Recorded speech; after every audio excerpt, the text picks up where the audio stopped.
মানে রোগীর কোন আত্মীয় স্বজন অপারেশন কি পেটে করছে না ইয়াতে হাড়ে পায়ে?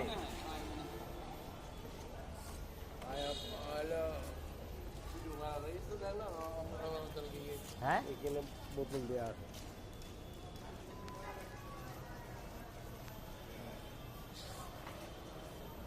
জাতীয় পঙ্গু হসপিটাল, অর্থোপেডিক হসপিটাল, অর্থোপেডিক হসপিটালের বাইরের চিত্র।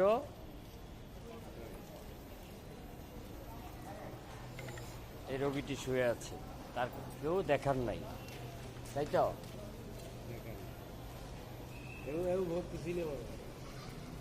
এরকম অগণিত ঢাকা শহরে সরকারি হসপিটালে আনাচে কানাচে আশেপাশে অনেক রোগী এখানে এরকমভাবে বঞ্চিত হচ্ছে চিকিৎসা সেবা থেকে।